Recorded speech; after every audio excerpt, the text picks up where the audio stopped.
Mais pourquoi mon père est mort? Pourquoi ma mère est morte? Pourquoi mes parents sont morts? Pourquoi les autres ont les parents et pourquoi je n'ai plus les parents? C'est les questions qu'on se pose toujours. Et la vérité, c'est que on n'a pas toujours des réponses à toutes ces questions. La Bible dit qu'il y a des choses que Dieu seul connaît les réponses, mais que nous ne connaissons pas. Alléluia. Et il faut parfois l'accepter. Alors je voudrais exhorter ce matin ceux qui ont perdu les parents, un ou deux parents, et qui n'ont pas de réponses. Je voudrais te dire que parfois on n'a pas toutes les réponses et tu te poses des questions. Mais pourquoi? Pourquoi? Sache qu'on n'a pas toujours toutes les réponses. Non, c'était parfois une culpabilité. Tu te dis, mais c'est peut-être à cause de moi que ma mère est morte. C'est peut-être à cause de moi que mes parents sont morts. Notre conscience n'est pas toujours fiable. Alors, lorsque on a des accusations, on part auprès de Dieu. Et on cherche auprès de Dieu, est-ce qu'on a raison réellement de se sentir coupable? Si on ne t'accuse ou pas, ne te laisse pas accuser par ta propre conscience. Si on ne t'accuse pas, ne laisse pas Satan t'accuser. Je pense qu'ici, il n'y a personne qui souhaiterait la mort de son père ou de sa mère. Personne. Donc, si le parent est décédé, c'est Dieu qui l'a voulu ainsi. Il y en a certains qui sont parfois en colère contre Dieu quand on a perdu un ou les deux parents. Ça dit que tu as perdu ton père, ou tu as perdu ta mère, ou tu as même peut-être perdu les deux. Certains sont parfois en colère. Ils disent, mais pourquoi Dieu a permis que mes parents meurent? Pourquoi? Je vous ai dit, il y a des questions qu'on n'a pas de réponse. Même quand on dit, allons à l'église. Ah, je ne pars pas à l'église. Pourquoi Dieu a permis que mes parents meurent?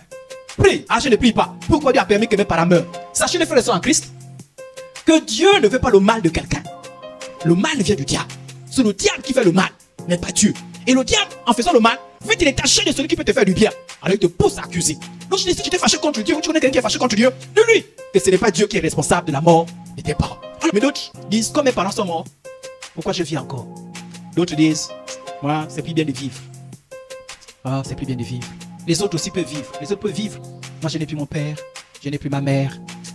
Moi, je fais encore quoi sur la terre? Voilà, donc vous voyez des enfants qui sont là, qui sont démotivés, qui sont comme découragés, qui sont tristes. Certains même parfois ne veulent même plus faire l'école. Alléluia! Malgré la mort de tes parents, Dieu a quelque chose de bien pour toi. Oui! Malgré la mort de tes parents, Dieu a quelque chose de bien pour toi. Mais il y a des gens qui n'ont pas perdu les parents, mais qui ne connaissent même pas leurs parents. Très souvent, c'est le papa. Il y a des gens qui sont nés, ils ne connaissent pas où se trouve les papas. Certains sont fâchés. Certains sont fâchés contre les parents. Mais comment vous ne dites pas où se trouve mon père? Ah oui, certains sont fâchés contre les parents. Hein. Ils ont l'impression que les parents, ils ont des petits secrets. Et parfois, certains viennent à côté des parents pour venir écouter ce qu'on dit. Parce qu'on ne sait jamais. On a peut-être entendu parler de mon père. Il y a des vérités qu'on ne peut pas vous dire tout de suite. Parfois, maman connaît. Parfois, les parents connaissent. Mais il ne veut pas vous dire d'abord, il ne veut pas vous parler de ça maintenant. Parce qu'il y a un problème. Il y a un problème autour de ça. Parce qu'ils savent que si vous dites ça maintenant là, ça vous fait du mal. Ah, toutes les vérités ne sont pas bonnes à savoir tout de suite. Hein. Il y a des vérités qu'on peut savoir plus tard. Regardez. Ah oui, c'était sont fâchés comme les parents. Parce qu'ils ne comprennent pas comment papa les a abandonnés. Parce que parfois on a comme des histoires bizarres. Ah, à ta naissance, papa n'a pas dit que c'est pas le père. Ah oui, comme ça. Et puis tu as été abandonné. Il y a encore pire, hein.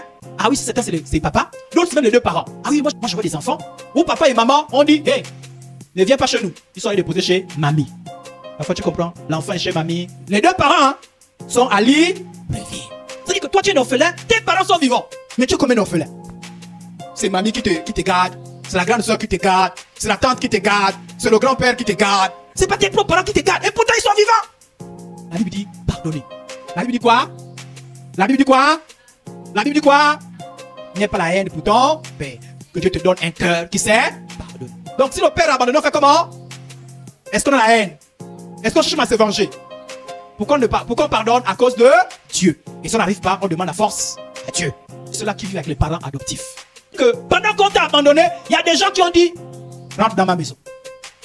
Donc si tu as un papa, mais pourtant tu n'es pas sa vraie fille, et pourtant tu n'es pas son vrai fils, qui t'a reçu, c'est une grâce. Si tu as un parent, un grand-père, une grand-mère, une tante, un oncle, qui t'a reçu, pendant que les autres t'ont abandonné, c'est une grâce. Donc ils sont toujours là. Tante, tu n'es pas ma vraie mère. On ne dit jamais ça. On ne dit jamais ça.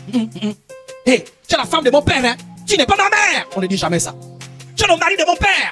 Tu n'es pas mon père. On ne dit jamais ça. On ne dit pas ça. C'est une grâce. Je reconnais que certains parents parfois sont difficiles. Parfois certains parents nourriciers sont difficiles. Parfois certains papas nourriciers, il est difficile. Il faut la combine. Parfois certaines mamans nourricières, je ne sais pas si c'est comme ça qu'on dit, sont difficiles. Je reconnais. Mais reconnaissez quand même aussi que c'est une grâce. Allez, regardez. Est-ce que vous savez que même Jésus n'avait pas son vrai père sur la terre? Oui. Est-ce que Jésus est le vrai père de Jésus? Dit, j'honore mes parents. Même si ce n'est pas mes vrais parents. Je les respecte. Je les considère. Je les aime. je suis soumis à mes parents. Même si ce n'est pas mes vrais parents. Amen. Qu'on ne quitte pas la maison des parents sans la bénédiction des parents. Tout ce qui avait l'habitude là, dès qu'on te blâme un peu, tu dis je prends mes affaires. Quel a fait ça une fois? Dès qu'on t'a blâmé, tu as dit je prends mes affaires. Ah.